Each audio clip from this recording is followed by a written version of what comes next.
Hope everyone having a good day so far? Yeah? Enjoying being back in person at an event? Wow, brilliant. So we're back again, lucky you guys, twice in one day. This time we're going to be talking about spectrum analysis and how you can use it to validate your Wi-Fi, what we're looking at when we look at layer 1 versus layer 2. And we are going to be giving away quite a few things during our presentation.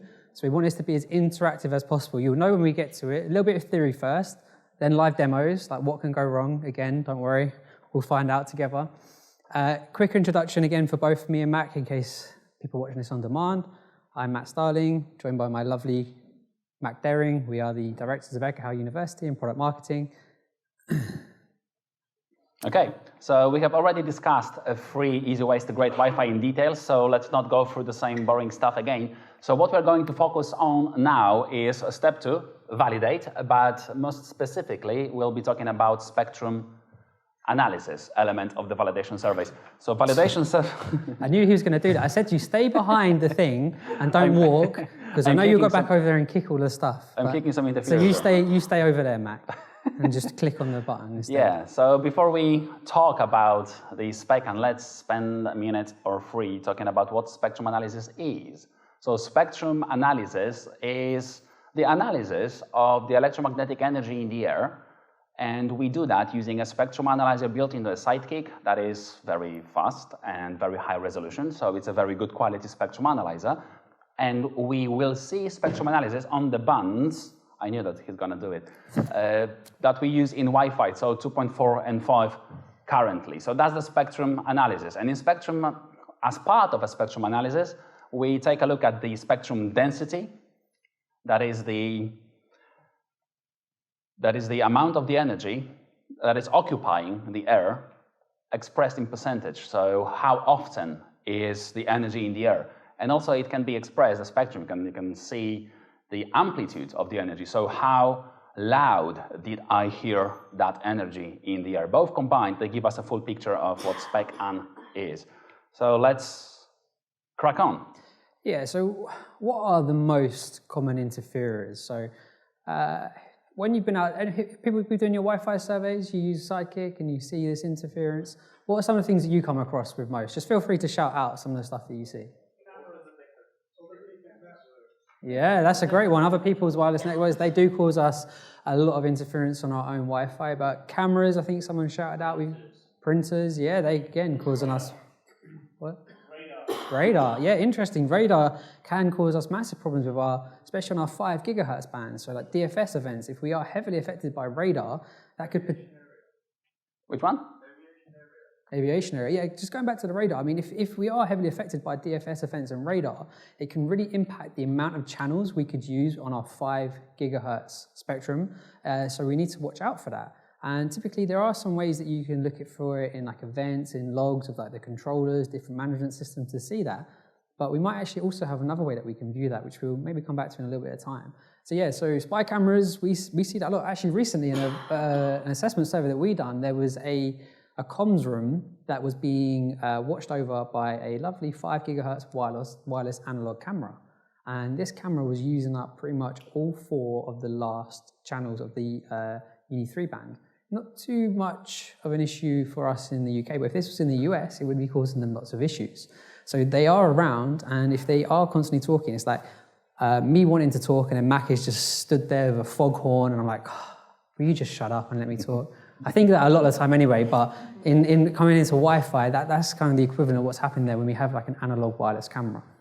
Yeah, so like before we talk about each of these interferers separately, let's think about what happens if the interferer is there in the air. How does access to the Wi-Fi medium work? It works like that. Only one device at any given time will transmit data or will attempt to transmit data. I say attempt because if the Wi-Fi device wins the game, the contention game, it will try to talk. But before it talks, it transmits data, it will listen first. Is anyone out there? Do I hear any other Wi-Fi transmissions? And if there is no Wi-Fi in the air, it will do another check. If there is any non-Wi-Fi but wireless transmissions above a certain threshold, and if there is, then it will not talk. It will try again and it will try again, and it will try again. And if you have a camera that is constantly smashing the medium with 100% of utilization, of layer 1 channel utilization, it leaves no space for Wi-Fi devices to operate. So we want to, if it's a non-Wi-Fi interference, if it's loud enough, then we want to make sure that we get rid of that interference. Otherwise, we have no Wi-Fi on that channel. And someone from the audience said that the biggest issue that they see is other Wi-Fi, and that's absolutely the case. The biggest enemy of Wi-Fi is other Wi-Fi. If you have excessive CCI, ACI, OBSS, so overlapping of different kinds, then this is the killer to our Wi-Fi performance. So we want to make sure that we can identify and rectify these interferences. Microwave ovens, they are like 2.4 gigahertz only, so a little bit boring, but Bluetooth, like if everyone here was using Bluetooth, there would be no Wi-Fi on 2.4. If we have one device, BLE device, like FHSS, frequency hopping spread spectrum device, then we probably will be able to still use Wi-Fi, no problems, we won't even notice. But if we had 100 of these devices, then they will consume airtime that the Wi-Fi will try to use, and Wi-Fi will not be able to use that, so we will have to be careful there. Wireless cameras, we've already discussed that. Our favorite, Wi-Fi jammer. We have a nice story for you later about this one. Wireless headsets. If you have a gaming headset, it will probably build like 2 channels of Wi-Fi. It will try to use channels on 2.4 most likely, and it will try to settle on channels outside of what Wi-Fi is using. So if you're on channel 6, it will probably put both channels on both ways. What else is there? So many more. Leaky fluorescent lights. True. Yeah. Motion sensors. Chromecast, yeah. All the controllers, media transmitting devices, anything can be an interferer to Wi-Fi. LED light strips. Yeah, wow. Yeah, anything can be causing us interference on Wi-Fi these days. So what do we do if we do have these non-Wi-Fi interferers that we need to go and find them? Well, this really is when the Echo Sidekick becomes your best friend, because it's got a really, really great spectrum analyzer built into it, really high resolution bandwidth as well. So you can see the spectrum to a really fine detail. So you can go out and you can go and detect, is this Wi-Fi or is this non-Wi-Fi? And then if it is non-Wi-Fi, let's say that you can go and find some of these like wireless analog cameras in these comms rooms that we found. You can either go and remove it, or you can reconfigure it, or make sure your Wi-Fi is working around those channels. You can also detect like what frequencies is this affecting. Is it affecting our 2.4 network? Do we care too much about 2.4?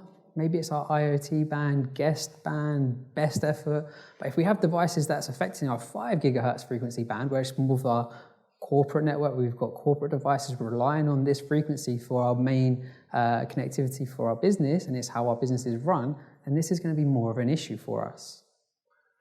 And also, assuming that we have interference, let's say on 5 gigahertz band, if it just kills one channel, then we just don't use that channel. If it kills all the channels, then we have a problem. So we need to understand exactly what channels are affected. Also, it can affect at different times. So if someone is heating up a burrito and your 2.4 goes down, then you know why. So it's a problematic thing mostly around the lunchtime. Maybe you have some interference that they do not happen all the time, so it's quite difficult to capture them. You want to understand what impact of this interference, what impact do they have on your Wi-Fi network. And also, as we've mentioned before, in order for you to see the interference as a massive problem to you, is they need to be loud. So if they are like 3 buildings away, you can still see a trace of them. It will increase the noise flow, but Wi-Fi will work. But if they are quite loud, then the Wi-Fi will cease to work on that particular channels. Okay, I think we're ready to go to the... Okay. So the easiest way to find this interference is to just walk around. Grab your Sidekick, grab the survey device of your choice, a phone, a laptop, a tablet, and walk around. And you will finish your survey. And if the interferer was active at that time of when you were doing a survey, you will see that on the map. So let's take a look. Time for a live demo. Okay, actually, before we start the live demo, just a quick show of hands. Who here thinks they can identify specific devices just from looking at the layer 1 spectrum? Anyone? Ooh, not many hands, actually. Okay, we've got one, maybe a couple. Looks like we're not going to be giving away much swag then. A few more. Okay, we're gonna play a bit of a game. What we've got now is we've got our Ekahau Pro running with Ekahau Sidekick connected, and we're showing you the RTFM. What does RTFM stand for? Yeah, exactly. No, not read the freaking manual. It's I swapped one word there. I'll let you guess which one it was. Good sense of humor at Ekahau. It's the real-time frequency monitor, and this is where we can see the live spectrum information. So behind me, what you can see, where you see the colors kind of like jumping around. You got the green, the yellows, and the reds. That's the layer 1 spectrum information. Where you see the kind of like rectangles going over that, that's the layer 2 Wi-Fi radios that we see there. That's being detected at layer 2. So what we're going to do is we're going to turn on. Oh, hello. Just at a Wi-Fi conference, can't talk right now. We're going to start turning on different devices and make sure you've turned off the show interference detection, because otherwise that might give it away a little bit. I did it on purpose. So if we turn it, we'll show you it after as well. Yeah. So what we plan to do is we'll show you in Ekahau Pro with the interference detection turned off, and then we'll go into the analyzer application where the interference detection is there, and we should see these devices. So what I would like you to do, please, when we turn on the interfering device, we have a fabulous assistant, which is Rita, and we have got all of these pieces of swag and to give away. And then the very last one that we're going to turn on and show you, actually, we're going to give away an Axel Tech battery pack. Thank you to Mr. Wenham and Axel Tech. So that's quite a big prize to give away. We'll let you know when that one is. But when you shout out what it is, put your hand up as well so we can identify who it was. We're ready to play? Yeah? Wow, let's do it. Okay, so when... It's going to look a little bit dodgy, but I promise nothing's happening down here. Nothing is worse than our faces, man.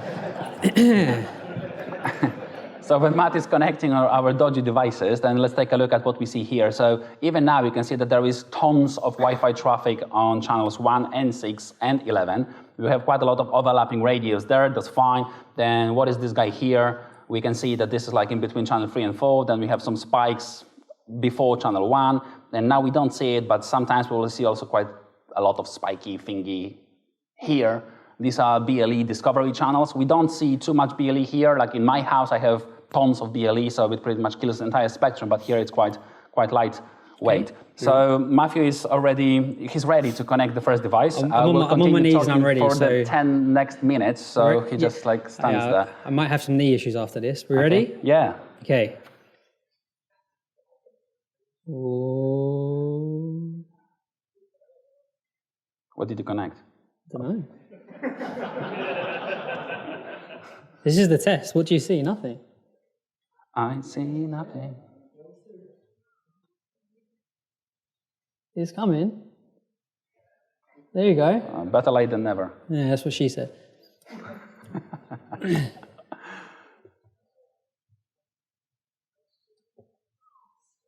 Okay. Do we have anyone? Anyone want to guess? Yeah, take your time, guys. Honestly, it's fun. Anyone? Yeah. Okay. You were first. Ooh. Woo! Well done. Okay. We have a security camera. Did the radios go off? Okay. So that was the easy one. We've got a few to give away. If anyone wants one, come grab a hat quickly. Who said it? You can come get a hat, beanie. Feel free to come up and see it. But I think the key thing to point out here is that when we have like this layer 1 energy that comes on, Wi-Fi is an extremely polite protocol. So when it detects that, oh my God, there's someone else there, they just completely back off and they stop trying to transmit. So when you have these interfering devices in your network, it can really, really hamper the performance of your wireless networks. So that's why it's really important that you have your sidekick and your best friend to go around and find these devices so you can remove them. Okay, so that was looking at the 2.4 gigahertz, and everyone thinks, 2.4 gigahertz, garbage band, loads of rubbish works here, like non-Wi-Fi, Wi-Fi and stuff. But what we're going to take a look at now is actually some stuff on 5 gigahertz. Hooray, let's switch to 5. Yeah. I am switching to 5 gigs, and you can see straight away, like look, between 2.4 there, look here at this level, what happens here? It's like quite noisy, like tons of traffic across the board, and on 5 gigs, I wouldn't call it a radio silence, but the noise floor is like neg 92 or even lower, something like that. And then we have these specific channels Like we have traffic on channel 36, and we have traffic on 48 and 52. This is Wi-Fi, so it's a very clean band before we connect our dodgy stuff, and then it's not so clean anymore. Ready, Matt? Okay, let's do it. Woo! No. No. Look around channel 153. No. Hey guys. Microwave Bluetooth works on 2.4 gigahertz. We're looking at 5 gigahertz now. Who said that? Security camera. Yeah, I think you were first now, I think. No, there's another guy up here. Okay, 2 hats. Okay, you can deal with 2 hats. Yes. Thank you very much, Rita. Gentleman here in the first row was very quick. And then who was it on the back row? There we go. Just here. And then if you raise your hand so Rita can see you, a little bit higher because she's very little. Thank you, Rita. Thanks. Okay. So that was an easy one. How many more do we have, Matt? Maybe 1 or 2 more. 1 or 2 more. Okay. You want to focus on maybe channel 52? Maybe on channel 52. Yeah, of course. Alrighty. So we have our access point, our AP on a stick, but without the stick. So our survey AP set to channel 52. This is our AP. So that's Matt's AP 12. 1 second. Actually, any CWNEs in the room? You're banned. CWNEs, other presenters, no guessing for this one, please. This one will be giving away the Axel Tech's battery pack. So pay close attention to what we see here. Okay. So I will close down on channel 52. So 52 is what we see on the screen. And that's where we would expect to see something super, extremely, mega dodgy. Are you ready? Everybody ready? Okay. Okay. It's active. Woohoo! We have a takeoff. No. No. No. Anyone else? Not yet? Not. Who said that? Radar. Radar. It is a radar. We are seeing a radar pulse. And what happened to our access point that was on channel 52? It's gone. It's gone. DFS. Look at that. Where is it now? It's on channel 161. So that's where Matt's access point has moved to. So congratulations, the battery is yours. And actually, we were using this beautiful battery for this entire presentation. It's not a sales pitch. We don't care about sales too much. Yeah. But we use this battery ourselves. Please raise your hand. Yeah, Rita, just up there. Thank you. Well done. Let's talk a little bit more about radar then. And who here has actually seen a radar pulse before in a spectrum analyzer? Yeah? Was this the first time anyone's seen a radar pulse in the RTFM using the Sidekick? Pretty cool, right? Really cool that you can see this. So it's a bit of a beauty that we can see this now. And everything that should happen, happened. We had an access point working on channel 52. By the way, this was the MIST hospitality AP. I know Matt mentioned hospitality APs before, and we got Phil from MIST. This is kind of a combination of both. This isn't connected to the cloud. So this access point was just on and transmitting on channel 52, which is a DFS channel. And what happens if an access point detects that there is radar activity, it has to play the DFS game nicely. So it has to move from that channel to another channel within a pretty quick amount of time. And we saw it move pretty quickly then. And it's interesting to see because I'm not sure, I haven't seen it so much. Sometimes you wonder what channel does this access point go and choose? And interestingly, the MIST AP decided to go to not another DFS channel, but it went to a non-DFS channel. Let's stay there for like 5 seconds or a minute. We have 25 5 gigahertz channels, and out of these 25 channels, 9 in States for a long time, and 4 in the UK for a long time, and 9 for a recent time are considered non-DFS. So if you have a DFS activity, the radios will have to drop the clients, tell them, okay, bye, I'm going, and then they will have to go to another channel, hopefully non-DFS. So if you have DFS activity happening in your environment, you want to understand what is the impact of DFS, how often it happens, on what channels, and if it's quite hardcore, so it hits your clients multiple times a day, you probably would like to exclude that channel from your channel planning. If it happens just like once every week or once every other week, then you might decide to keep that channel for increased capacity of your network. So that's just one thing about DFS. Another thing about DFS channels is that the clients, how can they discover the APs? What's that? We have a question. Question.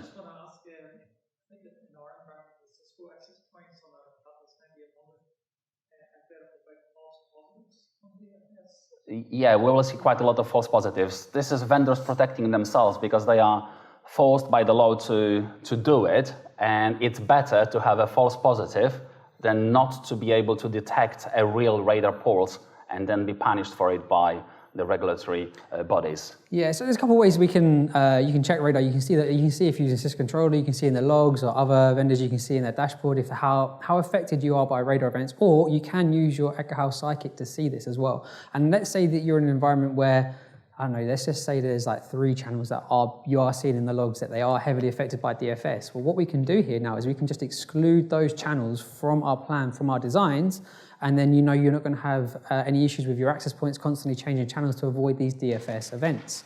So that was showing you in Ekahau Pro. We have a more mobile version that we can do to see this, which is the Analyzer application. And the Analyzer app at the moment runs on both iOS and Android. So you can take Psychic with your mobile device, and what you can do is you can run around your environment, playing like the hot and cold game. Is there any Wi-Fi interference here? You can just use your mobile device, try and get closer to it. Who's trying to bring into the party here? We've got to have a Zoom session with some people from remote. No, it's how we're going to share the Analyzer application with you guys. So you can see it in Pro, and then you can see it in the Analyzer application as well. So I am moving a Sidekick away from the computer, and what I will do, I will connect it to the iPad. Very good of you. Yeah, just to show you. I'm just glad that Matt gets to feel the pressure of all the live demo stuff now, and it's not me. It's much better being on this side than trying to do it on that way. So, yeah, once the Sidekick gets connected, it takes a few moments in time. We start to see the information in our mobile device, and there we go, beautiful. It is connected. We've got information we can see here, and now we can see the live spectrum layer 1 information from a super high powerful spectrum analyzer built into the Sidekick coming straight into your mobile device. So to be able to see this is pretty impressive. And what you see down the bottom now is detecting interference. And you can see there is BLE. So at the moment, currently, we've only got Bluetooth turned on. Let me try turn on another device and let's see if it can pick it up. Okay, and once Matthew is where he belongs, let's discuss very quickly the discovery on 5 GHz channels. So the clients, before they decide which radio to roam to while you're walking around the venue, they can listen to beacons, and it takes time because, on every channel, beacon is being sent like 10 times a second-ish, around that. And they might be lucky where they will go off channel to scan for a better radio to roam to and find it very quickly, but they might not be too lucky, and it might take forever.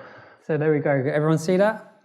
Yeah, it's picked up a camera straight away. So as soon as I turn the camera on, we can now see that there is a camera there. And if you click on the camera, you can see information about how much of an impact this is having on what channels and the duty cycle. So lots and lots of information that you can see that duty cycle is at 100%. So this means this device is constantly transmitting. So it's never taking a second to have a breath. It's just constantly talking. And our Wi-Fi devices around channel 1, they just wouldn't even start trying to transmit because they are being pretty much blocked by this device.